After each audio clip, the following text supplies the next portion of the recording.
आज मैं the 7 habits of highly effective people book की समरी हिंदी में बताऊंगी आप सबको। ये किताब यूं तो कुछ टाइम पहले 1989 में, आज से लगभग 30 वर्ष पहले लिखी गई थी, पर लेखक स्टीफन कोवे द्वारा बताई गई ये 7 अच्छी आदतें किसी भी समय काल में फिट बैठती हैं। लेखक ने बुक के बारे में बताते हुए कहा है कि उनके द्वारा बताई गई ये 7 गुड हैबिट्स आपको जरूर एक सफल इंसान बनाने में मदद करेंगी।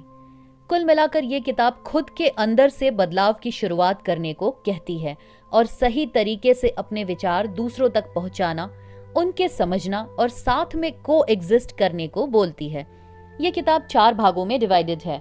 Part 1 paradigms and principles, part 2 private victory, part 3 public victory and part 4 renewal. हमें समाज और आसपास के लोगों से तालमेल बिठाते हुए कैसे आगे बढ़ना है, ये उन्होंने कुछ सिद्धांतों की मदद से बताया है बुक के फर्स्ट पार्ट में। कोवे लिखते हैं कि लोगों को एक फॉर्मूला की तलाश रहती है सक्सेस पाने के लिए, पर सक्सेस का कोई फॉर्मूला नहीं है।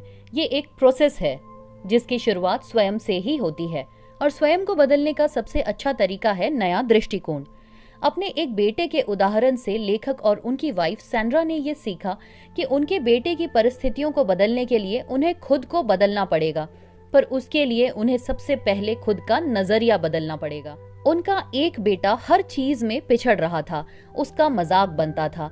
लेखक और उनकी पत्नी सैंड्रा ने उसे हेल्प करने की बहुत कोशिश करी, पर कोई फायदा नहीं हो रहा था।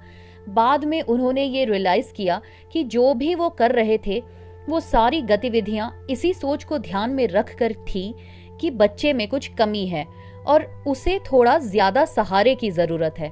उन्होंने खुद ने भी ये मान रखा था कि उस बच्चे में कमी है और उनके सारे एफर्ट्स इसी डायरेक्शन में हो गए थे। इसलिए बच्चे की स्थिति में कोई सुधार आ ही नहीं रहा था।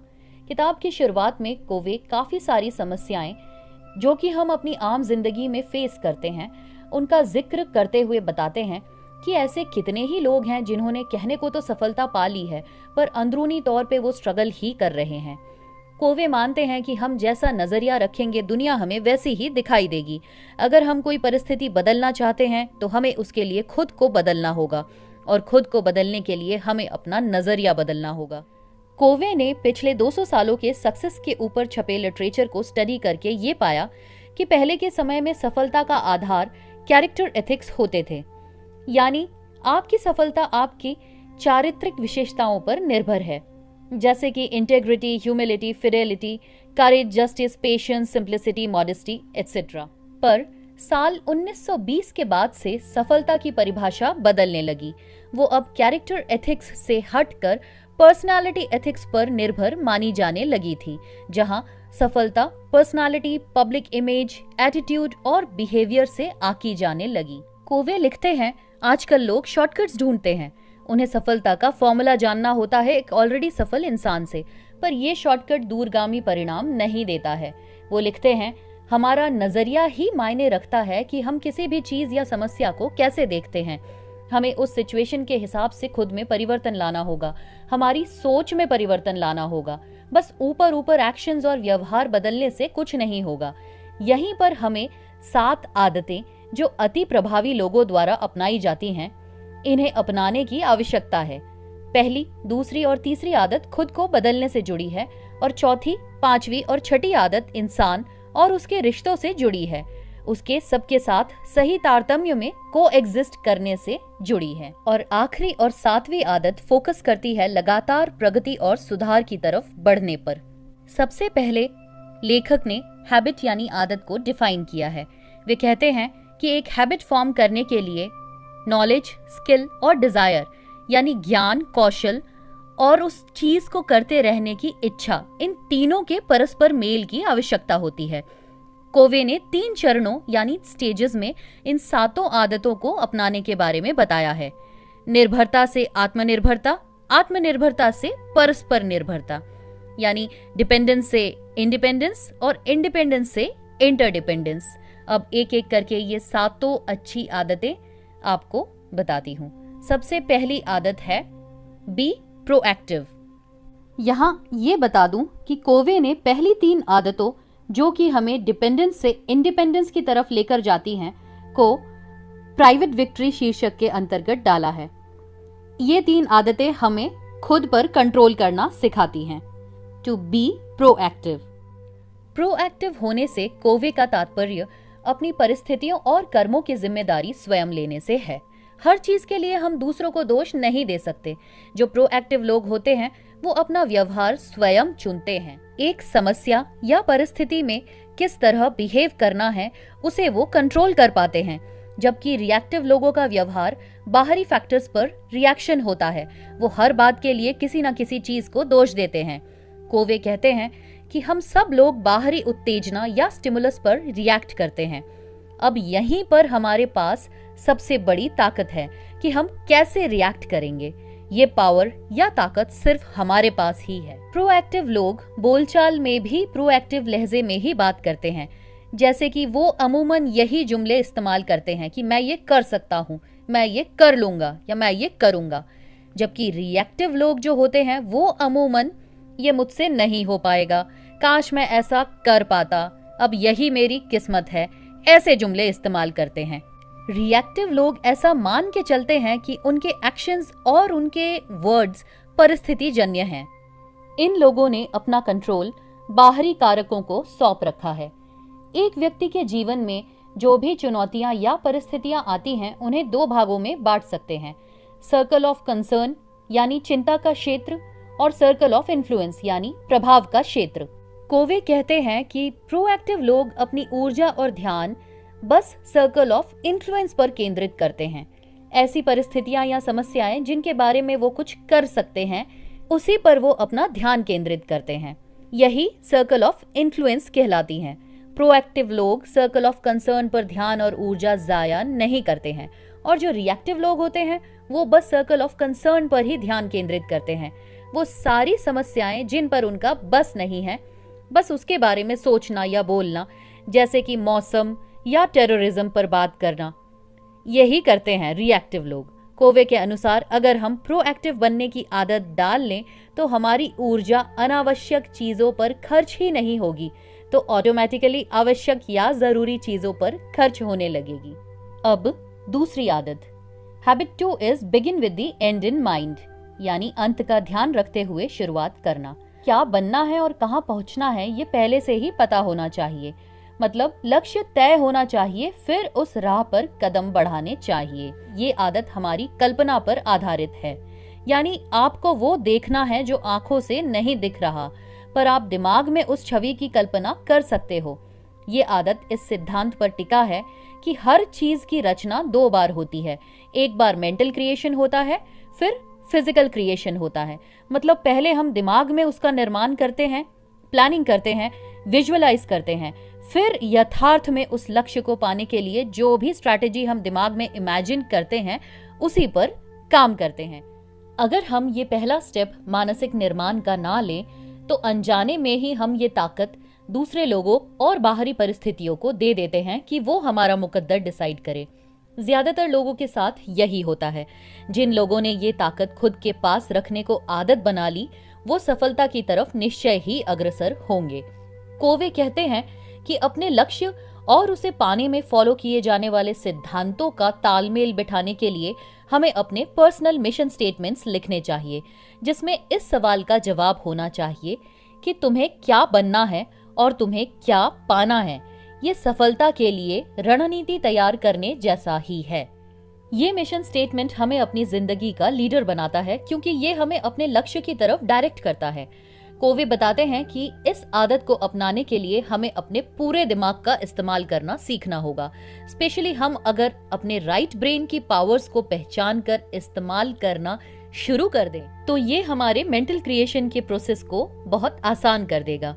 कोवे हमें अपनी विजुअलाइजेशन ताकत बढ़ाने और एफर्मेशंस लिखने के लिए कहते हैं। कोवे ने एफर्मेशन की 5 मुख्य विशेषताएं बताई हैं। पहली, ये पर्सनल होती है। दूसरी, ये पॉजिटिव होती है। तीसरी, ये प्रेजेंट टेंस में यानी वर्तमान काल में होती है। चौथी, ये विजुअलाइज कर सकने वाली होनी चाहिए। और 5वीं, ये इमोशनल होती है। अगर हम चाहते हैं कि ऐसा कुछ एक हो हमारे साथ आगे भविष्य में, तो हमें प्रेजेंट टेंस में ये लिखना होगा कि हमारे साथ ये हो रहा है और उसे विजुअलाइज करना है। हमें अपने ब्रेन को उस पर्टिकुलर चीज को होते हुए देखने के लिए ट्रेन करना है। उसके बाद आप अपने दिमाग की ताकत देखना। ये एक तरह की प्रोग्रामिंग ही है हमारे दिमाग की। और अब ये कहना जरा भी अतिशयोक्ति नहीं होगी कि हम अपना भाग्य खुद बनाते हैं। अब तीसरी habit, put first things first, यानी प्रायोरिटीज सेट करना। एक खुशनुमा जिंदगी जीने के लिए हमें ये समझना होगा कि हम सभी काम एक समय पर नहीं कर सकते हैं। इसलिए हमें ये तय करना होगा कि प्रायोरिटी किसे देनी है, किस काम को देनी है, किस चीज को देनी है, किस इंसान को देना है। ये आदत हमें टाइम मैनेजमेंट के साथ साथ लाइफ मैनेजमेंट भी सिखाती है। कोवे कहते हैं, the challenge is not to manage time but to manage ourselves. उन्होंने सारी क्रियाओं को 2 कारकों में बांटा है, अर्जेंट एंड इम्पोर्टेंट। उन्होंने किताब में एक टाइम मैनेजमेंट मैट्रिक्स दिया है, जिससे ये स्पष्ट किया कि हमें किन चीजों या कामों को प्रायोरिटाइज करना चाहिए, जैसे कि रिश्ते बनाना, लॉन्ग टर्म प्लानिंग करना, नई संभावनाओं को पहचानना और स्वयं का ध्यान रखना। हम ये जरूरी काम जो अर्जेंट प्रतीत नहीं होते हैं, अगर करेंगे तो हमारा वक्त बर्बाद ही नहीं होगा गैर जरूरी कामों को करने में। और ये अचीव करने के लिए हमें ना कहना सीखना पड़ेगा बाकी कामों को। और उनमें से कई काम ऐसे भी हो सकते हैं जो कि बहुत ज्यादा जरूरी प्रतीत हो रहे हो आपको, पर आपको ये पहचानना होगा कि आपकी प्रायोरिटी क्या है। अब अगली 3 आदतों को लेखक ने पब्लिक विक्ट्री शीर्षक के अंतर्गत डाला है, जो कि परस्पर निर्भरता के तहत आपको सफलता के मार्ग पर बढ़ाती है। चौथी आदत है थिंक विन विन, यानी हमेशा जीत के बारे में सोचो, पर सबकी। विन विन का अर्थ है ऐसा ऑप्शन चुनो जो सभी के लिए फायदेमंद हो। इस आदत से हम इंडिपेंडेंस से इंटरडिपेंडेंस की तरफ बढ़ते हैं। पहली 3 आदतों में हमने स्वयं पर कंट्रोल पाया। चौथी आदत से अब हम म्यूचुअल कोएग्जिस्टेंस की तरफ बढ़ते हैं, यानी सभी एक साथ आगे बढ़े और एक दूसरे की मदद करते हुए सफल हो, कंपैरिजन और कंपटीशन से कोऑपरेशन की तरफ। कोवे ने यहाँ पर इमोशनल बैंक अकाउंट के बारे में समझाया है। ये एक ऐसा रूपक है जो कि एक रिश्ते में कितना विश्वास है उसके लिए इस्तेमाल किया गया है। मतलब आप एक रिश्ते में कितना सुरक्षित महसूस करते हैं, ये इस कितना को मापता है।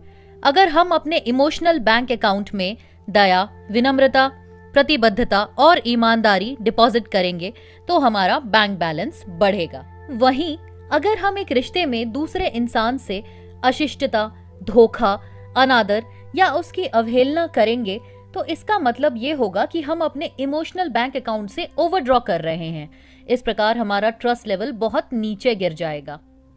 कोवे ने इमोशनल बैंक अकाउंट को बढ़ाने के लिए 6 मुख्य डिपॉजिट्स बताए हैं। वो इस प्रकार हैं। पहला, दूसरे इंसान को समझना। दूसरा, छोटी से छोटी चीज पर भी ध्यान देना। तीसरा, कमिटेड रहना या प्रतिबद्ध रहना। चौथा, एक्सपेक्टेशंस स्पष्ट रखना। पांचवा, वफादारी निभाना। और छठा, सिंसियरली माफी मांगना जब भी आप कोई गलती करते हो या जब भी आप इस इमोशनल बैंक अकाउंट से विड्रॉ करते हो। जब हम बिना किसी शर्त के दूसरे इंसान को प्यार करते हैं तो हम उसे सुरक्षित महसूस करवाते हैं और यही भावना हमारी म्यूचुअल कोएग्जिस्टेंस को संभव बनाती है। कोवे बताते हैं कि ह्यूमन इंटरैक्शन के 6 आदर्श प्रतिमान हैं। पहला, विन विन। दूसरा, विन लूज। तीसरा, लूज विन। चौथा, लूज लूज। पांचवा, विन। और छठा, विन विन और नो डील। विन विन वो स्थिति है जिसमें दोनों पक्षों की जीत होती है। ऐसा रास्ता या समाधान चुना जाता है जो दोनों के लिए फायदेमंद और संतुष्ट करने वाला होता है। विन लूज, इसमें मैं जीतूंगा और तुम हारोगे ये भावना प्रबल रहती है, यानी मैं तो जीतूंगा पर मैं तुम्हें हरा कर जीतूंगा। इसमें हम हर चीज में कंपैरिजन करते हैं और बेहतर बनने की चाह रहती है। ये इस पैराडाइम की मुख्य विशेषताएं हैं। तीसरा प्रतिमान है लूज विन। लूज विन मानसिकता मतलब मैं हार जाता हूं, तुम जीत जाओ।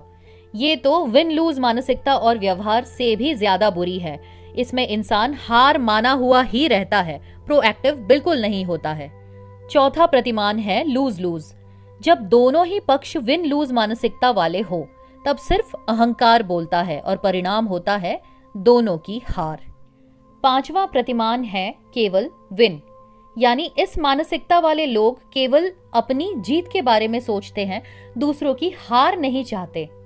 वो बिना किसी से तुलना किए या बिना किसी नेगेटिव थिंकिंग के बस खुद जीतना चाहते हैं। अब सवाल ये है कि कौन सी फिलॉसफी सबसे ज्यादा प्रभावकारी है? तो इसका उत्तर ये होगा कि ये निर्भर करता है कि परिस्थिति क्या है उस वक्त। अगर इन पांचों ऑप्शंस से भी कोई रास्ता नहीं निकल रहा हो तो फिर एक और रास्ता नो डील भी हो सकता है। ये विन विन मानसिकता का विस्तार है कि अगर हम दोनों किसी एक समाधान से संतुष्ट नहीं हैं तो हम म्यूचुअली डिसएग्री होने के लिए अग्री करते हैं या फिर नो डील करते हैं, यानी राजी खुशी उस टॉपिक को छोड़ देते हैं। अब इन सारे रवैयों में विन विन सबसे बढ़िया अप्रोच है जीवन को देखने का या ह्यूमन इंटरेक्शन का।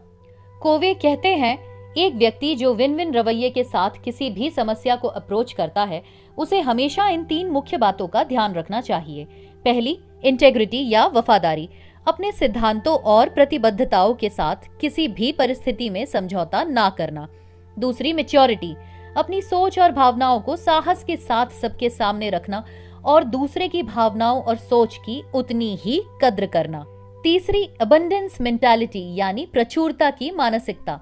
इसका अर्थ ये है कि हमें इस बात पर विश्वास रखना चाहिए कि ब्रह्मांड में सबके लिए बहुत कुछ है। विन विन साहस और समझदारी का बैलेंस है। अब 5वीं आदत, 5th हैबिट है seek first to understand then to be understood, यानी पहले दूसरे को समझो फिर अपनी बात उसको समझाने का प्रयत्न करो। ये आदत एक शब्द एम्पैथी के इर्द गिर्द घूमती है। एम्पैथी का अर्थ है खुद को दूसरे के स्थान पर रख कर देखना, फिर उसके हिसाब से सोचना। हमें दूसरे को समझने के लिए सुनना सीखना पड़ेगा। अमूमन हम जवाब देने के लिए सुनते हैं, समझने के लिए नहीं। कम्युनिकेशन एक्सपर्ट्स ने ये पाया है कि हमारे कम्युनिकेशन का 10% हमारे कहे गए शब्दों द्वारा व्यक्त होता है, 30% हमारे द्वारा निकाली गई आवाजों द्वारा व्यक्त होता है और 60% हमारी बॉडी लैंग्वेज द्वारा व्यक्त होता है। जब हम सुनते हैं सिर्फ खुद को ध्यान में रखते हुए, यानी बिना किसी एम्पैथी के, तब हम इन 4 तरीकों से रिस्पॉन्ड करते हैं। पहला, इवैल्यूएट यानी मूल्यांकन करना, जो कहा गया है उससे सहमत या असहमत होना। दूसरा, प्रोब यानी जांच करना, पूछना खुद की स्थिति के आधार पर। तीसरा, एडवाइस, सलाह देने के लिए सुनना, और ये सलाह भी हम अपने अनुभव के आधार पे देते हैं। चौथा, इंटरप्रेट, वो बात क्यों कही गई होगी इसका रीजन डिराइव करना हमारी खुद की मंशा और व्यवहार के आधार पे। पर अगर हम इन 4 तरीकों की जगह एम्पैथेटिक लिसनिंग को अपनाएं तो चमत्कार हो सकता है। ये जरा मुश्किल है, पर अगर हम हर बात को दूसरे की जगह में खुद को रखकर सुनेंगे तो हमारे लिए विन विन समाधान तक पहुंचना बहुत आसान हो जाएगा। इस आदत का दूसरा भाग, then to be understood, successfully तभी अचीव कर पाएंगे जब हम दूसरे को पहले से ही अच्छे से समझ चुके होंगे, क्योंकि हम तब उसी के अनुसार अपनी बातें या सोच को उसके सामने रखेंगे। ये उसके द्वारा भी हमें समझे जाने के चांसेस कई गुना बढ़ा देता है। अब 6ठी हैबिट, सिनर्जाइज या तालमेल बैठाना। ये पब्लिक विक्ट्री का आखिरी चरण है जो 4थी और 5वीं हैबिट्स को अच्छे से आत्मसात करने के बाद ही प्रैक्टिस में लाई जा सकती है। जब हम विन विन एटीट्यूड रखेंगे और पहले दूसरे को समझने की कोशिश करेंगे तो अपने आप ही हम सबके हिसाब से सॉल्यूशन ढूंढेंगे, सिर्फ अपने हिसाब से नहीं। सिनर्जी एक टीम वर्क है, अकेले के बजाय एक साथ को ज्यादा महत्व दें। जब हम आपसी तालमेल बिठाने की कोशिश करते हैं तब हम अनेकों नए आयामों को देख पाते हैं। आपसी मतभेदों या डिफरेंसेस, जो कि मेंटल, इमोशनल और साइकोलॉजिकल हो सकते हैं, इन सभी को रिस्पेक्ट देना ही सिनर्जी का मूल मंत्र है। आपसी तालमेल की आदत हमें दूसरे के अलग विचारों को समझकर अपनी सोच का दायरा बढ़ाने में मदद करती है। ये नेगेटिविटी को हटाकर दूसरों में अच्छा देखना सिखाती है। ये आदत हमें साहस से अपनी सोच दूसरे के सामने रखना और दूसरों में भी वही साहस भरना, खुद को प्रेजेंट करने के लिए ये प्रोत्साहित करती है। रचनात्मकता को बढ़ावा देती है क्योंकि हम तालमेल बिठा कर चलते हैं और कोई ऐसा बेहतर तरीका ढूंढते हैं जो सबके लिए बेहतर हो। अब आखिरी और 7वीं हैबिट है शार्पन द सॉ। कोवे ने शार्पन द सॉ यानी आरी पर धार लगाने का अर्थ एक छोटी सी प्रतीकात्मक कहानी द्वारा बड़ी सुंदरता से बताया है। कहानी इस प्रकार है। मान लो आपको जंगल में एक आदमी एक पेड़ काटता हुआ दिखाई पड़ता है। वो बहुत जोर लगा रहा है, बहुत मेहनत कर रहा है। आप उससे पूछते हो क्या कर रहे हो? वो बोलता है पेड़ काट रहा हूँ। आप बोलते हो कि आप बहुत थके हुए दिख रहे हो, कितनी देर से काट रहे हो? वो बोलता है 5 घंटों से ज्यादा हो गया है।